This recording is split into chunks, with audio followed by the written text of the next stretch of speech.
Who's your favorite comeback story?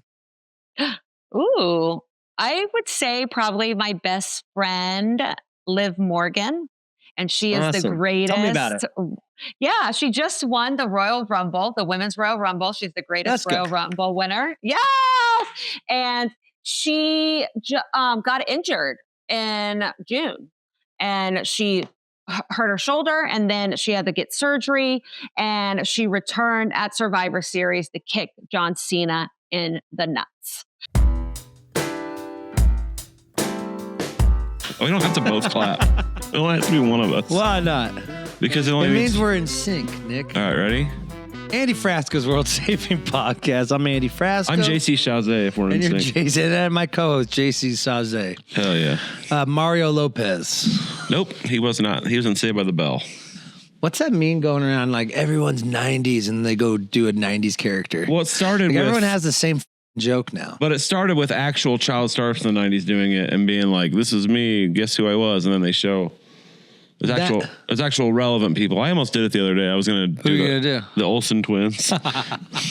That's actually funny. Like I'm both of them. But I was like, I don't know. People might think I'm making fun of certain things. I don't know. Do you think wrestling is fake, Nick? What do you mean? Do you think wrestling, the profession, is fake? I think it's definitely like... what do you mean by... Like, I think it's definitely fake, but I also think they're world-class athletes. Yeah, this whole idea... What do you mean by fake? I don't think anyone... It's definitely scripted. I don't think that's like a secret anymore, right? No. Yeah. But that doesn't make them not some of the best athletes on the planet. It's incredible. And entertainers. Yeah, and we have one of the greatest woman wrestlers from the WWE, CJ Perry, on the show this week. Oh, yeah. Pretty badass. We never had a wrestler before. Is our first wrestler? Yeah. Nice. Have you ever seen the movie The Wrestler? I love that movie, actually, because I love Marissa Tomei with all my heart. Oh, dude. She's one of my celebrity crushes. I like Mickey Rourke. That dude rules. He's a great actor. He's not one of my celebrity crushes, but... He does look like one of those PE teachers in the 90s. Yeah. Well, his face got all messed up boxing. You know that, right? Oh, I didn't know that. He was a big actor, and then he quit for a long time to get into boxing, and he got all jacked up boxing, and now looks like that. Oh, wow. Kind of badass. Well, it's going to be a great interview. I can't wait for you to listen to that. Before we leave, I'm going on tour. I have a 5-day run. I'm playing this week, Boise at the Tree Fort Music Festival. Ooh, I am playing... You do that like every year, I feel like. I haven't done Tree Fort, but I play Boise. Okay. And then I'm Thursday, we're in Park City at the Canyons Community Show for the city. That's in Utah? Ski town, right? Yeah. And then I'm in Frisco. Oh, you're coming back to Colorado? There's other shows too, but... Like I do a couple Colorado shows. You got a website. Got a website, andyfresco.com/tour. Grab your tickets. And we're going on tour with the Kitchen Dwellers. That tour's been selling good. We sold like 5,000 tickets in the first week. Me and Torrin are homies now. We're buds. Isn't he cool? He wants to come on the pod. Yeah, I got to get him on for the tour. And just because he's cool. I wonder if we should do him for next week for Nick and Andy. I'm down. Let's have him come over Thursday. They might be out on tour right now, though. Really? Well, sometime when he's around, he should come over. I'll text him. We'll talk about the tour. He lives down the road. Man, we haven't hung out. We got to hang out this week. Yeah. We really haven't. I'm around. I tried to ask you to go to the game. I know. Tonight's rough, but there's also... I just can't. I got to lay low tonight. I got to rest for the interviews. I got to research for both interviews tomorrow. I got to work. And you kind of hit it hard last night. I hit it medium hard. I just got to dial it in a little tonight. But I do have to research both the interviews for tomorrow. All right. That'll take a few hours. But who? Jefferson Airplane guy? Yeah, and then who do we have after that? They're like somebody I didn't know that well. Yeah. Younger band? Brook and the Bluff? That. Are you familiar? Yeah, they're really good. I'll check them. Hopefully. And then who else do we have? Then this week we have Langhorne Slim on Thursday. Oh, Langhorne Slim we're interviewing? And someone in studio on Friday. Oh, we just got Steve Earle. I know, but is he coming on? He's coming on Friday. I got some stuff I want to ask him about The Wire. Yeah, The Wire? He was in The Wire. Really? The show on Baltimore? I'll handle the Wire part. All right, good. All right, guys, enjoy CJ Perry. And we'll catch you next week where Nick and I will catch up for hours. We have a lot to talk about. Days. Even. All right, stay uncool. Hey, guys, it's Andy, and I want to talk a little bit about Volume.com. Yes, Volume.com, our sugar daddy. Yes, our sponsor.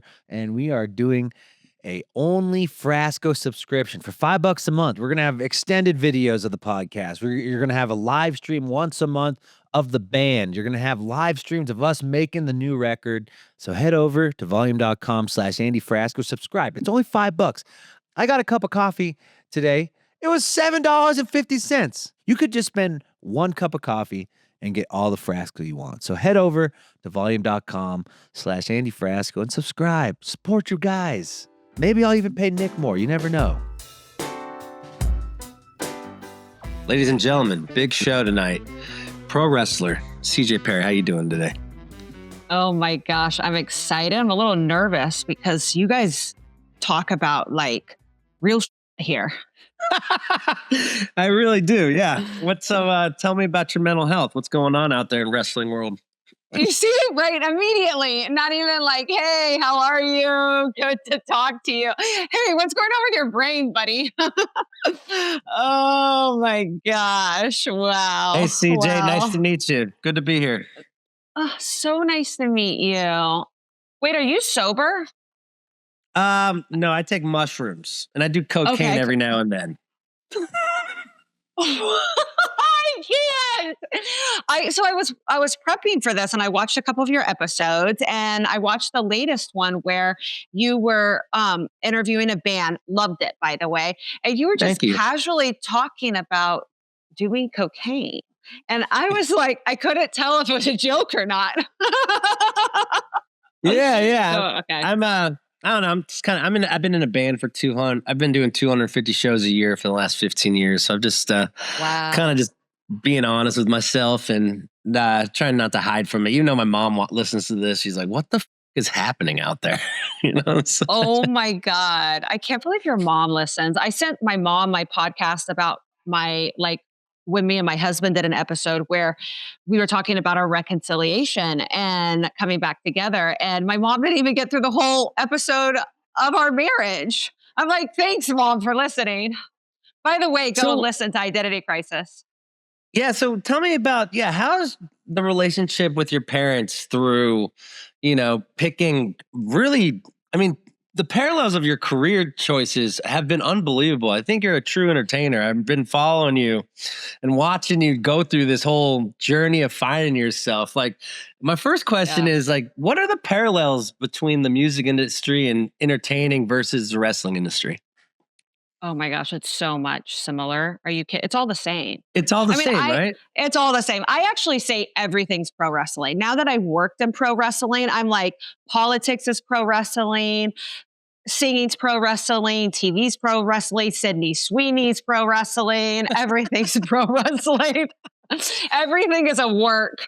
What is not a work? I feel like similarities, the most I would compare wrestling to would be musicians, rock stars, yourself, and also comedians, because both have the relationship with the audience really, really matters. Like, you have to connect to the audience and to the fans. You can't just rely on, you can't just rely on studios, but also like there's just a part of the live performance that really, really matters. And when stand-ups go and perform their sets, it's all about listening to the crowd. And I think, music, great musicians, I'm sure you could probably tell me a bunch of stuff as well about connecting. Yeah, I'm like curious about like the travel. Like, what's your travel day like? Oh my God. That's what I was getting to. Also, the similarities of traveling. I used to be on the road 300 days of the year for 8 years. So almost 9. So I relate to you. It's a lot. Yeah.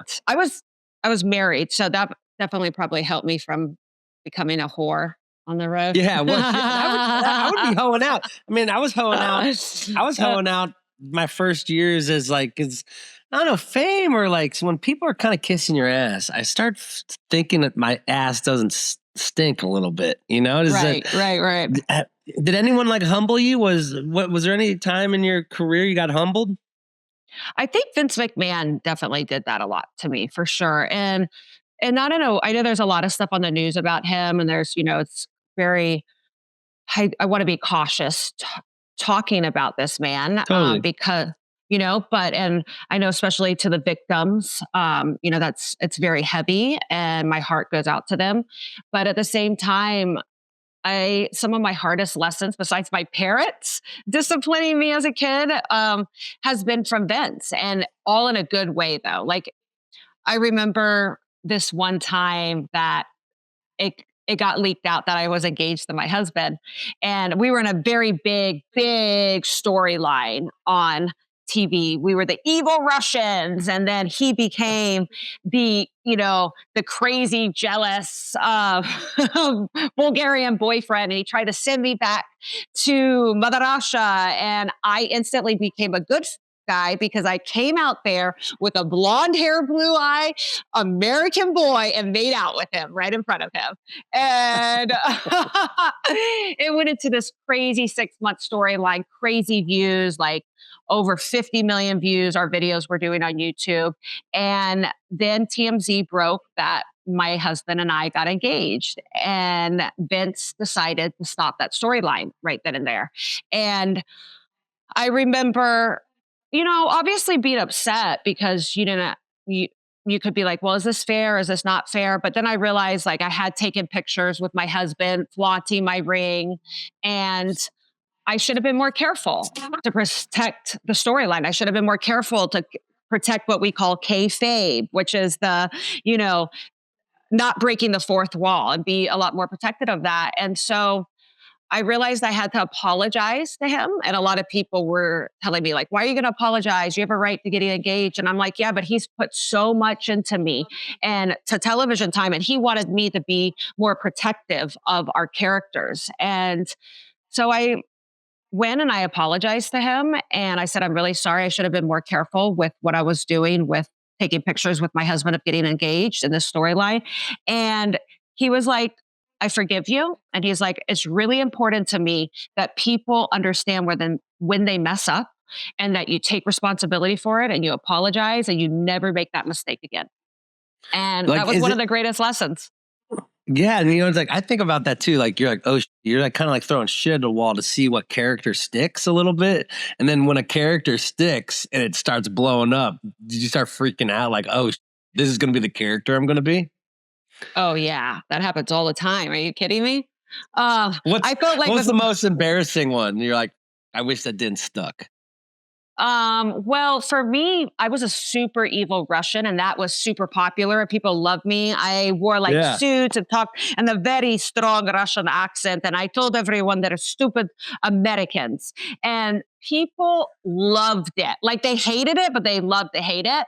And then Vince wanted me to dance, and he threw me out and put me on this chair, and he was like, you're a pro dancer, because he was obsessed with dance, because he was like, it makes people happy, which I get. And so he was like, you got to be a dancer. And he made like me into this dancer gimmick, and the fan base was just not into it. Yeah. So like that happens. And that was on national television. Like he'll throw things out on national television, and then the fans are talking about it on Twitter, and you just, oh, well, have to deal with it. How long do the fans forget until like you could change your identity? They never do. The fans never forget. Are you kidding me? They're still reminding me that I'm born in Gainesville, Florida. Like, I know I'm born in Gainesville, you went to Florida State. You're not Russian. Yeah, exactly. So when I got a question about like your relationship, like cause like Vince was pissed about the character misidentification. Did it kind of affect your relationship a little bit? My real life relationship? Yeah. With my husband? No, not at all. We were very, very close. I mean, we're still are close. He's my husband. We're just best friends. So it was always like, we could just lean into each other. And that got us through a lot of bullshit on the road, to be honest. Because music, it's up and down, it's waves. You might get something huge, and then it's a pullback, and you have to wait another 4 or 5 months for something, another big, huge moment. And, what got us through a lot of things, got us through maybe some bad storylines and whatnot, was saying we have each other. We get to travel the world with each other and get to see the world, get to do what we love, and we're best friends, So it was a blast, to be honest. Some of my best days of my life. Quick break from the interview. I want to talk about our lovely sponsor, Gardenista. Gardenista is the freshest, most delicious, ready-to-serve cocktail, and it's unlike anything you ever tasted. It really isn't. It's really nice, actually. It's made with natural ingredients, green herbs, ginger, lime juice, organic cane sugar. I didn't know that it had organic cane sugar. That's what I tasted in it. I love the jalapeno. The jalapeno is nice. A subtle kick of perfectly balanced with premium spirits, tequila, vodka, or bourbon. You could pick between these green juices having tequila, vodka, or bourbon, which is pretty sick. My favorite is the vodka one. It feels good with the spice. Tequila's good. And the tequila is my favorite. Yeah. And it's only 98 calories. Damn, I didn't know that. It's only 98 calories? For serving, yeah. Oh, a little skinny bitch over here. Yes, bitch. I'm a little skinny bitch when I drink Gardenista. It's 98 calories per serving and 15% alcohol. ABV's alcohol? Alcohol by volume. Wow, that's a strong drink. No wonder. I normally pull it out when I have those 3 a.m. parties after the bars. And it's bomb. And it's kind of like a nice talking. Like you feel like I put some ice in it and it's a nice conversational piece. So you could order it at their shop, drinkgardenista.com. And for listeners of the World Saving Podcast, please use the code Frasco for 20 to get 20% off your first order. That's Frasco, the word for FOR 20. I love this. I know you will too. And Jason, who runs the company, is just a great guy. And that's not what he said to say. He said, he told us to say. Also, my best friend Jason has a huge hog, and that's true. So grab Gardenista and let him know Frasco and Jason's huge hog sent you. All right, goodbye. Enjoy the interview. So what about like working and having a relationship? How'd you like departmentalize like the workspace and like the love space? That's interesting. It would be really interesting to see what my husband would say about that versus me. I'm a workaholic. So if anything, addiction, some of my biggest addiction is being a workaholic. And I've had to work a lot on that in therapy because that was a big part of like our breakups sometimes. Not that was just one thing, but he was just like, you're obsessed. Like all you want to do is work. And you're obsessed. And I'm like, yeah, you're right. I love what I do. So that he's a lot better with boundaries and kind of like, okay, it's 8 p.m. It's time to stop working. And so I like that. Even though I get annoyed with it, I'm like, I want to keep working. I understand that balance is very important. Yeah, I would say the balance it's got to be super important because like, when do we know when to stop working? Like, when do we know when life is other than work? You know, like it must be hard. Right. I'm like that too. I work 24/7. Like, especially when you're on the road, you don't have this like idea of when stopping is. Like, how do you turn your brain off when you're in the hotel and like after the adrenaline? I mean, there must be crazy adrenaline getting out of that arena and like kicking ass. People are going nuts. I mean, it's a very gladiator type of feeling. It's kind of like being in a band. Oh my God. How great is it? Right? It's the best. I mean, well, it's addicting. Like, how do you come down? But how do you come down is my question. Like, that's so why I did addicting. Cocaine because I couldn't get, you know, like I didn't want to come down. That's like such a feeling. It's the best feeling. I know it's very addicting, and it's a daily. Not being on the road is a daily process for me because it is really hard. I really miss it. When I was on the road, you know, the crazy thing, it's different now because they don't have all the live shows. It used to be we were 5 days of the week on the road. We had 2 televised events on Friday and Monday, and then you know we had Thursday, Saturday, Sunday was just live house shows with no televised. And we're just performing in front of the crowd, you know, 10,000 people. And then you make the city. You finish at 11, you get in your car, you're in Chicago and you drive to Detroit and in your little rental and you pay for your own hotel. We're independent contractors. I think the adrenaline. Wait, you're independent contractors? Oh yeah. Yeah. So totally, you have to get to the gig. It's not like you're not like a traveling circus. Like everyone has to get to the gig. Well, there's certain rules. Maybe they've changed it a little bit now, but they're still independent contractors. I believe they have to fly you anything over 300 miles. So we're always flown to TV, and then you used to have to travel to the next city. So once you get there, if it's not over 300 miles, you're responsible for your car and your hotel.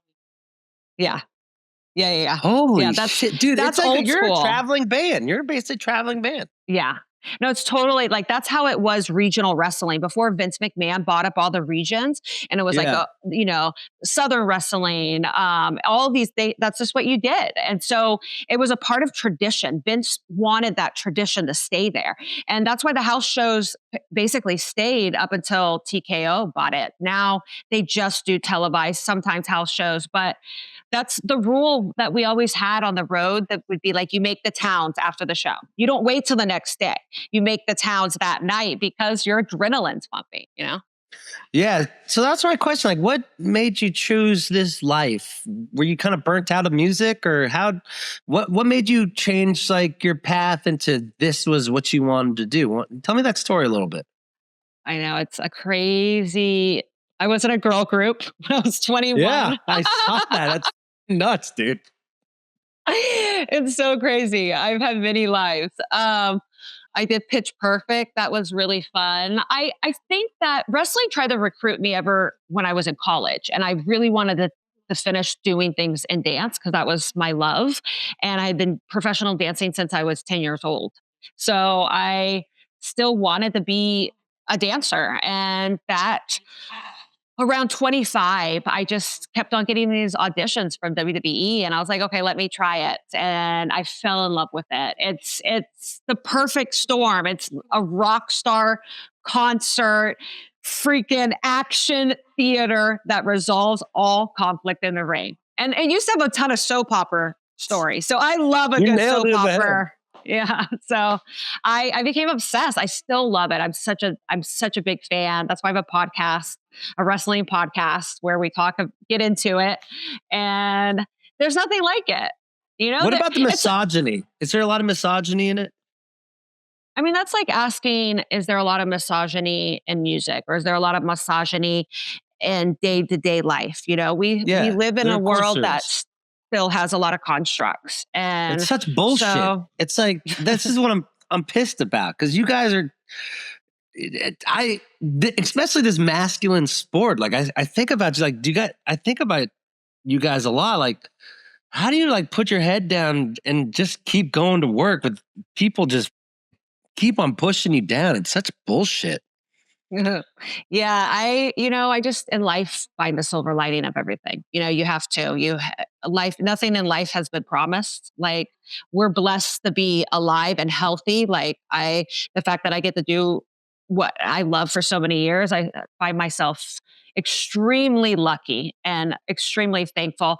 We've made so much progress in WWE. So, just everything across the industry, women have made so much progress. And so that's what we have to focus on, is how far we've gotten.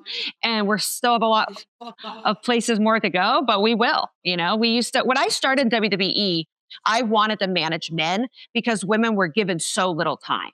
They were given 2 3-minute matches, and that's it on a 3-hour show. And then we had a huge Divas revolution where because of Total Divas, the show on Twitter, tons of our fans were like, give Divas a chance, give Divas a chance. And from there, we started a huge women's revolution and evolution. And so thank you, Triple H, who has helped us so much. Let's fucking go, dude. Who was the biggest supporter of the Divas?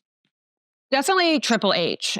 He and his wife, Stephanie McMahon, they have 3 daughters. And I'm so thankful for that because you never know what type of influence that could have changed the course for all of us women. I remember 2015, Triple H and Stephanie McMahon changed the name of the women from Divas to WWE Superstars, just like the men.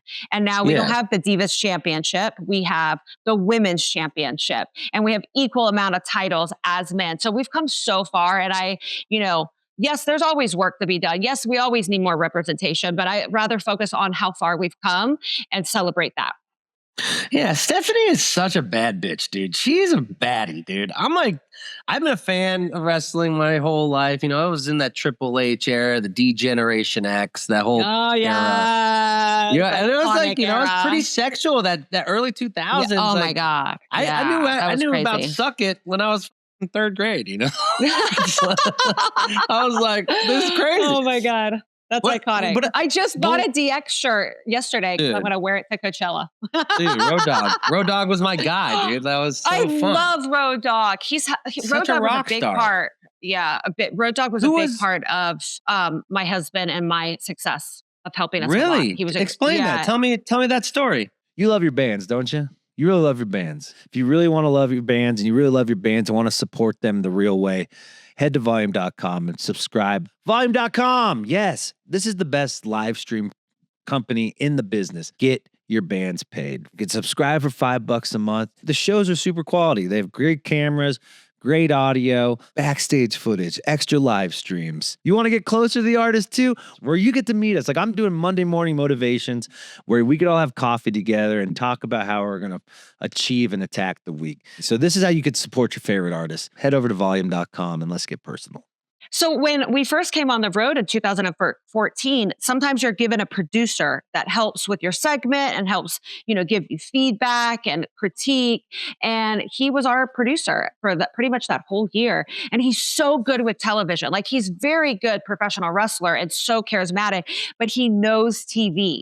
And so he would just teach us so many times. Like he would come up to me and he's like, okay, you got to hold your reaction for at least 5 to 6 seconds because the camera angle is not going to start the cut to you until second 4.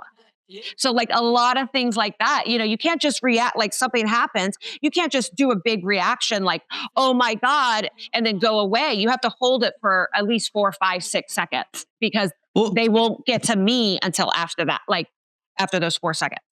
So and that's why I kind of hear what you relate to about like stand up because you have to like take your beats. Like if you're if you're doing comedy in a stadium, you can't push through the bit. Right. You have to kind of like you got to slow chew the bit a little bit, right?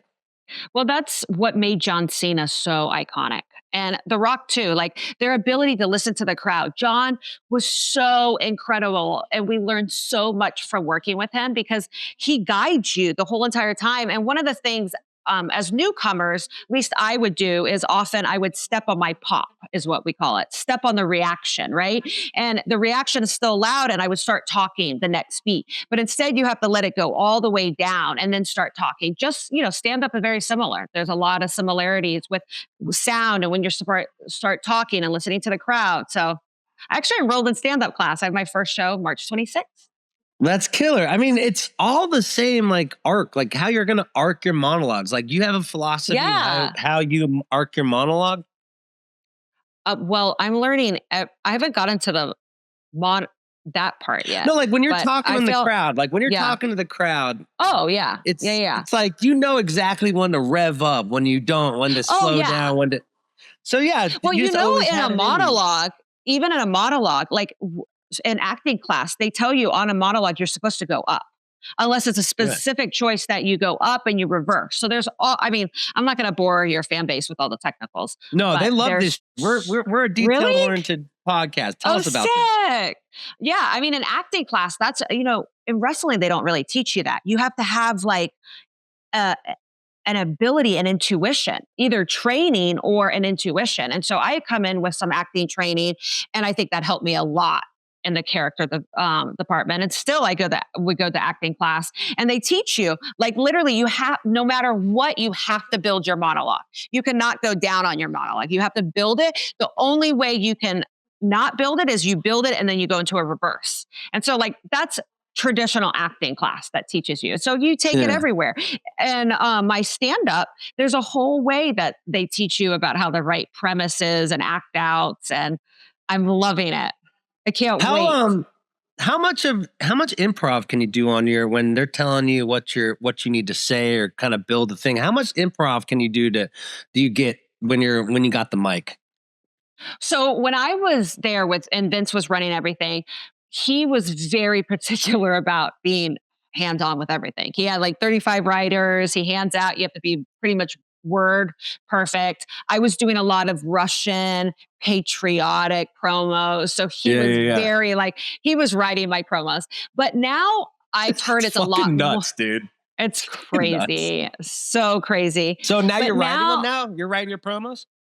Well, I'm not on the road right now, but like my husband, he writes his promos. I hear a lot of other people, like they kind of give you either a spot or a direction and then people, they have a lot more voice now. How many people are shooting from the hip? Is. Oh yeah, literally shooting from the hip. Everyone's shooting from the hip.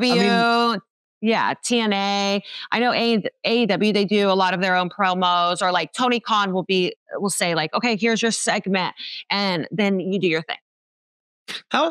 So my question is like, I get it too. Like I'm exhausted. Maybe I'm hurt or something. How hard is it to turn on? Like, tell me about your brain. Like, you good? Like how I prepare, or am I good when I'm no, not? Just how do you know? Sometimes we're not feeling it. How do we turn on and just go into CJ Perry? Like how do you turn on? Like what? How do you do it? I mean, I waited 20 minutes to get into the mental health of this. The mental health. Oh my God. Yeah. I have a very different routine now than I did back then. Just because I have gone on a crazy mental health journey. But then I was prescribed Adderall. So that would definitely always, I'm very ADHD. I have 12 pages of learning disabilities, but definitely that helped me go 26 hours constantly. So you have a crazy, crazy wellness policy.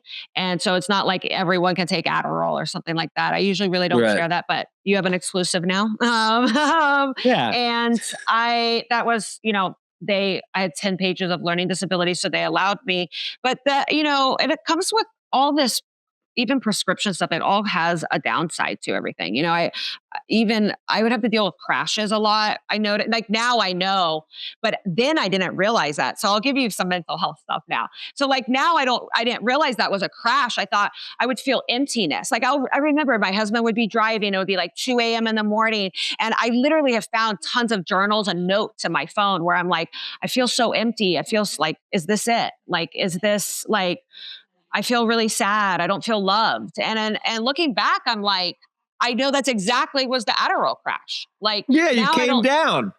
Yeah. And that's and I didn't know that at all back then, and I think it's important that we talk about these things because a lot of people don't know that, that you start questioning your marriage, you start questioning all these different things. And it's like, no, it's just the drugs. You're just crashing. Yeah. And like, it's the brain of an entertainer when you're giving everything else to your audience. You don't share enough. You don't share enough for yourself. Like this is what we forget when we're workaholics, to just save that 10%. So when you're on that 2 a.m. drive, you don't feel like you're a piece of Yeah. No, totally. So what was the hardest breakdown that you ever had in your career? Like any time do you remember the moment where you're just kind of like, man, all this? Oh yeah. I mean, I definitely feel like for me, the hardest came after WWE and after AEW because I was like an adrenaline junkie for our job, Right. And I love it so much. And then, still being prescribed Adderall at the time. Now I don't take it. And my quality of life I'm so much happier. I don't feel those crashes.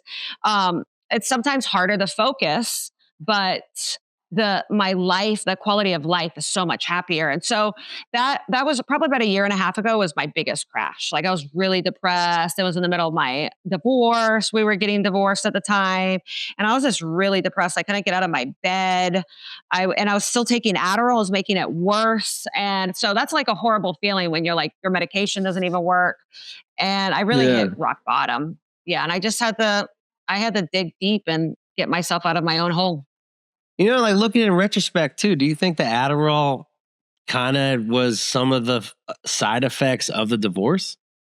Like, it for sure. Your come downs were so bad, you couldn't even share any love with someone. It must have been tough. Yeah, it was really tough. I'm very thankful. I'm sorry for that.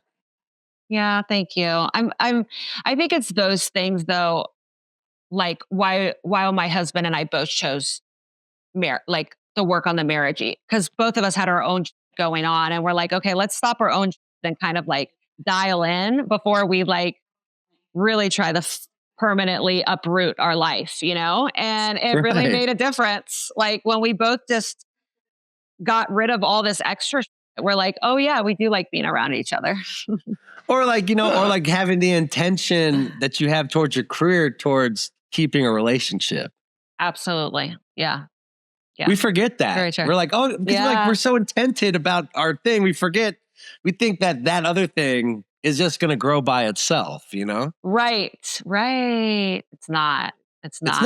We got to give time. I mean, this is the first time I'm like actually going to have a relationship. And I'm like, oh, good. I'm like communicate. I mean, oh, you want some hot goss, CJ? I'll give you some hot goss. I never had a relationship before. I was just having one night stands because I thought it was easier to be on the road and just like, my way through sadness. And I felt, and like I thought it was easier, but I didn't realize it was depleting me like the Adderall was depleting you. And like, oh yeah, for sure. Oh my God. We are the 1% that travel every day, and we have to make home wherever our home is, Do you feel that way too? No, it's so true. Oh my God. I totally get that. Like, I totally understand that. And a therapist a while ago talked to me. It was my psychiatrist, and he's like, I need you to read a book. I forgot what the book was, but ADHD people have like 50% more divorce than people that are not ADHD, and higher in suicide, depression, harder to keep a job. And when I really dialed in on, like, I get distracted, and it's like constantly like, I want my new toy, and that can get really hard at times, but I realized like it is really tough. Extremely tough.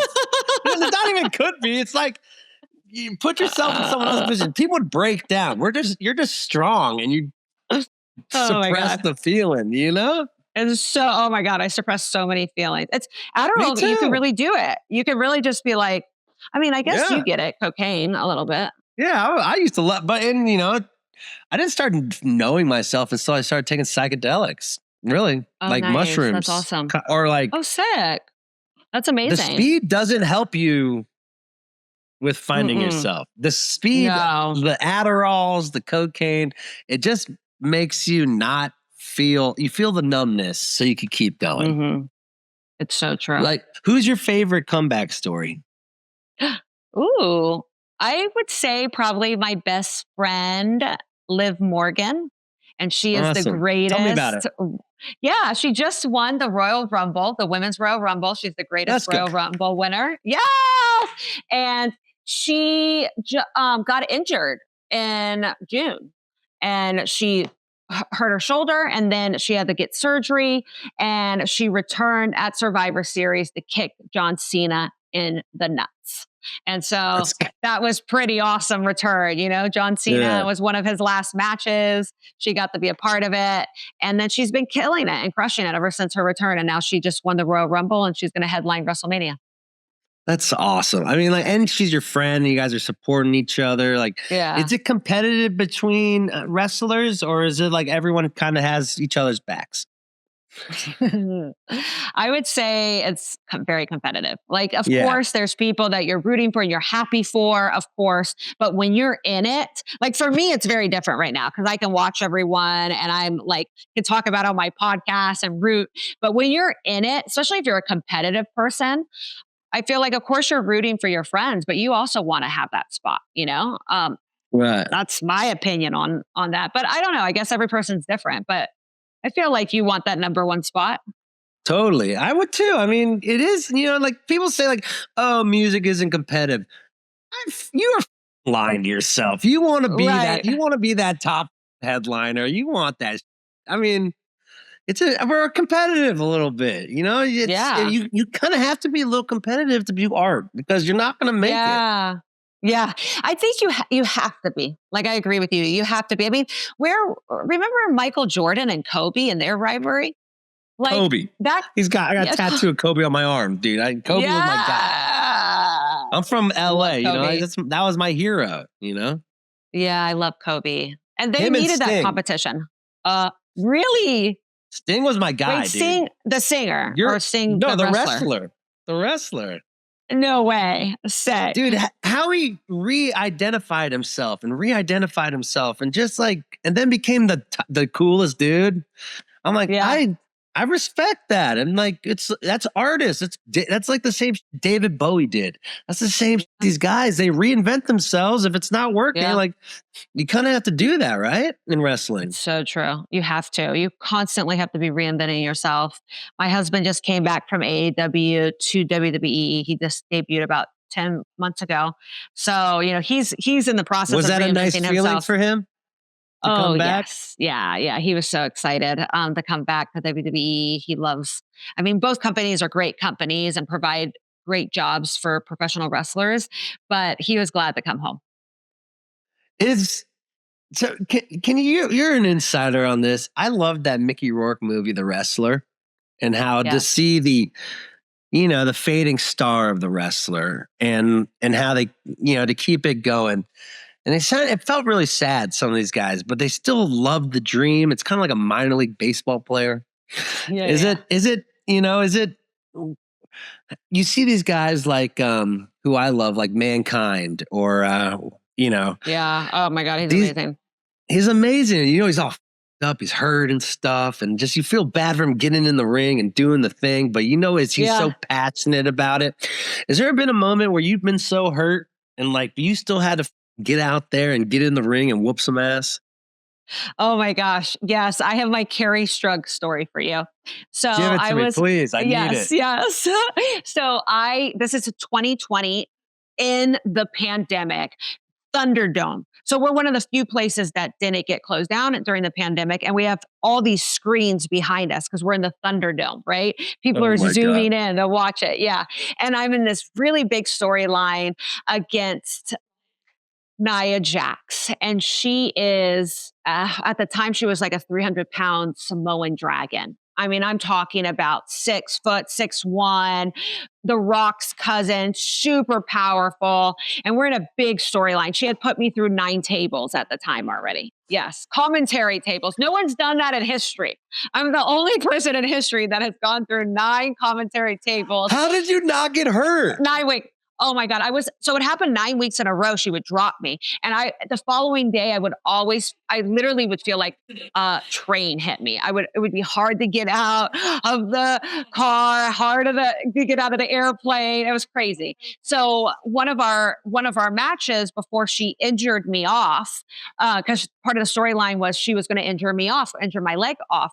I just had twisted my ankle. I came down from a move and I twisted my ankle and I had to get through the match. And then she locks me up and snatches me down. I feel an extra pop. And I was so determined to get through it. I was like, I'm going to channel. I literally was thinking in my head, I'm going to channel 1996 Carrie Strug when she did the flip off the vault and went in. And that's what I did. I made it up to the 3rd rope because I was supposed to win the match too. So I went up to the 3rd rope and I managed to win the match. A miracle. But what also is crazy, that's badass. I'm clapping for that. Oh my God. But what's also crazy is you're not getting the adrenaline from the crowd because it was COVID. So how did you how did you deal with that? That's a mind game, dude. You're playing chess with your mind. Oh my gosh. I guess my resiliency and determination. I wanted to win that match. I don't have a big winning streak. I was always the girl that would get my ass whooped. And so I was like, oh no, I'm finishing this match. And I'm like, everything I'm doing, I'm limping. And people think I'm just selling really good. I'm selling the moves. And I'm just limping through the match. And they didn't know until I got back that I got hurt. They thought I was just selling the whole time. And by the way, yes, that was a hard time. Without the fans there, that was the most brutal time. That's what I'm thinking. You guys thrive on the energy from the crowd. I was thinking, how do you get into character? You're basically playing. It feels like it's like a dress rehearsal. Yeah. Before we went into the Thunderdome, because at least that was live TV, even though they weren't there. Before we were working in the Performance Center in Orlando, and Vince, we would just record it all day, SmackDown and Raw. We would do actually every other week, so we would do 4 4 shows, 2 SmackDowns and 2 Raws, and Vince would just change it. He would be full on Steven Spielberg, and he would be like, "Stop! That wasn't good enough. We're redoing it." And it would be whole matches, not just pre-tapes. He would make us redo because he's like, "No, I need you to like look that way and be a little bit more vulnerable when you say that line." I'm dead ass. I'm dead serious. I mean, so we reshoot it probably got him to be a better director through those COVID years because it's not like you could kind of like stop and like take your time with the art instead of like when you're live, in front of a crowd. He used to be live.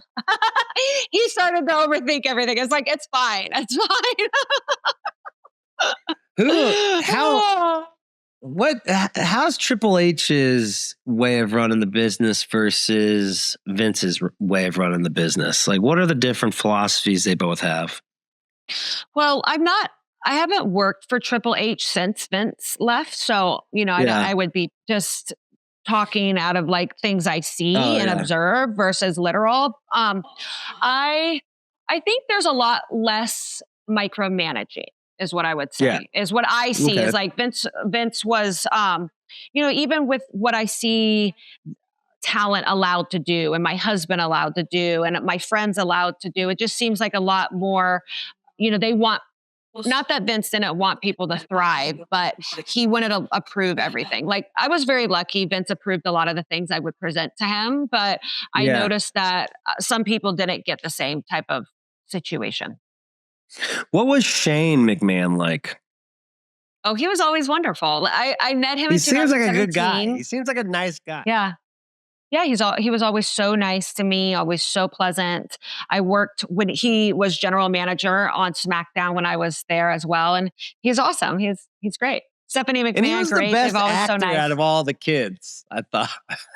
You don't have to answer that. That was just my own commentary. No, he's a great actor. I think Stephanie and Shane are great. I think they're both great actors. Yeah, Stephanie was dope. And I was really actually happy when they both fell in love. Like it made me happy that they both had each other. That's special. Quick break from the interview. I want to talk about our lovely sponsor, Gardenista. Gardenista is the freshest, most delicious, ready-to-serve cocktail. And it's unlike anything you ever tasted. It really isn't. It's really nice, actually. Mm-hmm. It's made with natural ingredients, green herbs, ginger, lime juice, organic cane sugar. I didn't know that it had organic cane sugar. That's what I tasted in it. I love the jalapeno. The jalapeno is nice. A subtle kick of perfectly balanced with premium spirits, tequila, vodka, or bourbon. You could pick between these green juices having tequila, vodka, or bourbon, which is pretty sick. My favorite is the vodka one. It feels good with the spice. Tequila's good. And the tequila is my favorite. Yeah. And it's only 98 calories. Damn, I didn't know that. It's only 98 calories. Per serving, Oh, a little skinny bitch over here. Yes, bitch. I'm a little skinny bitch when I drink Gardenista. It's 98 calories per serving and 15% alcohol. ABV's alcohol? Alcohol by volume. Wow, that's strong drink. No wonder. I normally pull it out when I have those 3 a.m. parties after the bars.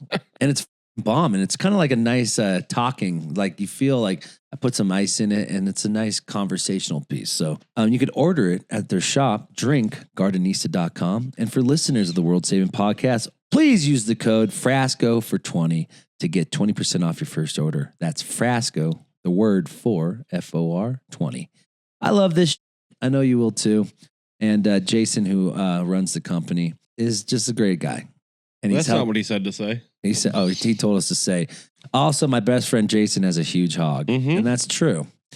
So grab Gardenista and let them know Frasco and Jason's huge hog sent you. Mm-hmm. All right, goodbye. Enjoy the interview. How do people not get addicted to like pain pills in WWE? Yeah, well, I think during my time we had a very, very strict wellness policy. So you couldn't even smoke weed when I was there. You were fined. Oh, no shit. Yeah. Very strict. Very, very strict. We would get fined $2,500 if you smoked weed. So, yeah. So you couldn't. There was no. What about like cocaine? You couldn't. What were the fines about cocaine? Oh no, you get. If you pop for cocaine, you get suspended for 30 days. And then you have a second chance that you could get suspended. And by the third time, you're fired. But I don't even know, like, it might even be stricter now. Yeah. It's got to be stricter now. I mean, yeah. But then you look at like Macho Man Randy Savage. That dude looked like he was ripping cocaine, you know?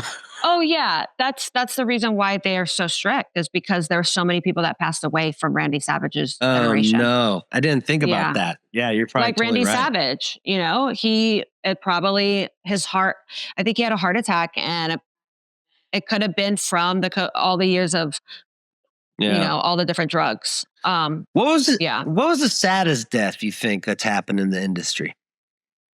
I mean, they're all very, very sad. Anytime anyone passes, or the one that was just sad. so just like, wow, that shocked, like it changed, it rippled a different way of.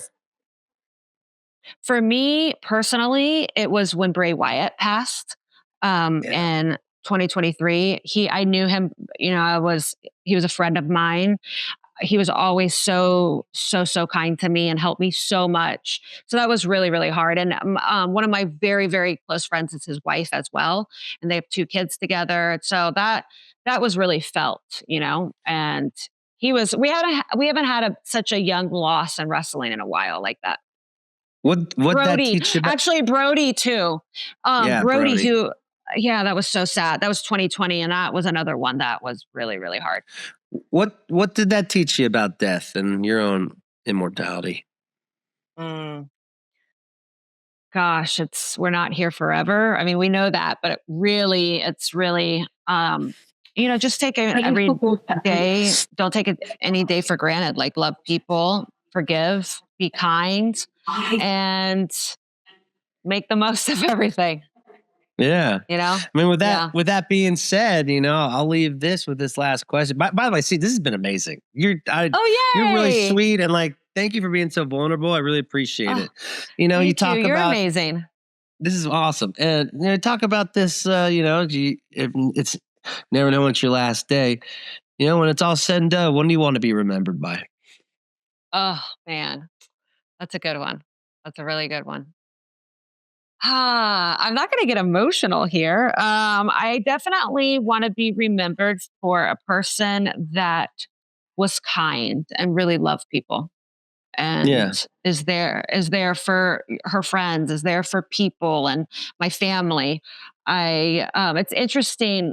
The same therapist that I told you about, that about 10 years ago told me to read this book about ADHD. He asked me the same question. And he said, what do you want to be remembered by? And I shared with him I was a workaholic. And I told him the same thing. And he looked at me and he's like, okay, well, with how you're living your life and what you want to be remembered by is not the same thing. And so, yeah. And I knew it too. I was like, you're right. I'm not living that life now. And so I've taken the last couple of years really try to prioritize being there for my friends, even if it's no work exchange. Because it would be like, oh, I want to go spend time with my work friend, versus just like be there for people and help and live a life of service and kindness and love, and really try to be forgiving and empathetic, because we really need a lot more empathy in this world right now. Yeah, I agree. And with that being said, are you there for yourself too?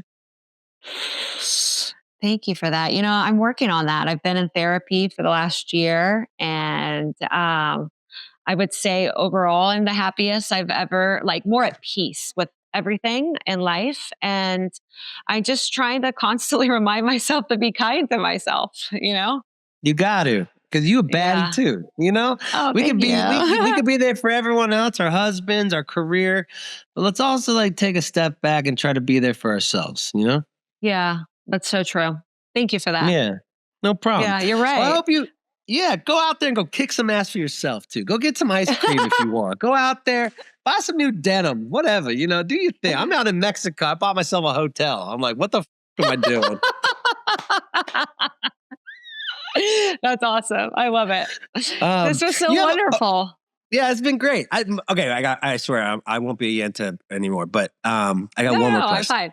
Yeah. Do you have any like regrets? Like, did you ever like step on someone's toes or just to make it to the top? Like, do you have anything like you kind of look back on? It's like, damn, I wish I would have approached that a little bit differently.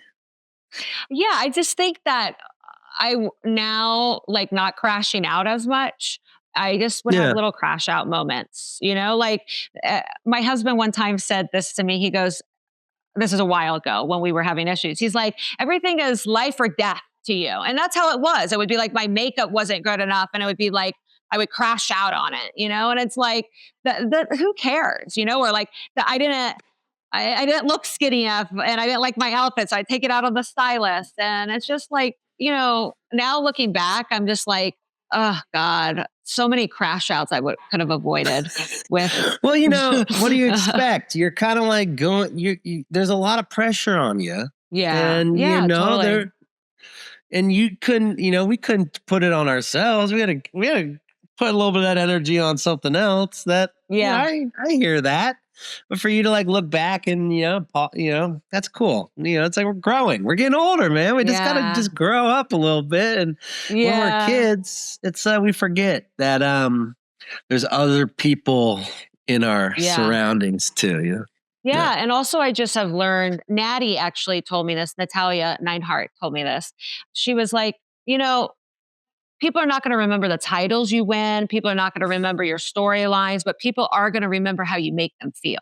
They're going to remember how you make them feel when you're out there, but also how you're backstage. And that really, really stuck to me. And it's like, the makeup artists are going to remember how you made them feel, not how like greatest red carpets you did with them, but like how you treated them on that early Tuesday morning, or how you treated them when the internet was dragging you through the mud. Like, still be kind, and that, I think the industry as a whole is shifting, because there was an old school type of mentality that you yell at people at the workplace and, hopefully you get a better response. But I just feel like there's a lot more, we can get a lot further all together if we're kinder to each other and we learn how to communicate in a more loving, kind way to each other. You saying that about the WWE is just amazing.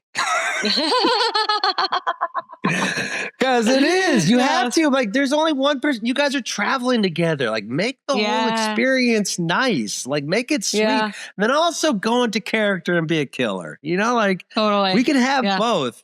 We don't have, like, we don't have to Daniel Day-Lewis our life, Yeah. I love that. We could also be sweet and turn on into this raging badass. Like, it's so true. Let's have a little bit of everything in life. All right, CJ, go out there, go kick some ass, bud. You got a podcast. Tell me about what's going on right now in CJ World. I have two podcasts, actually. I have one that's called Inside the Ring on TMZ, and we really dive into like current storylines. We bring in people from WWE, AEW, TNA, Ring of Honor, people on television, interview them.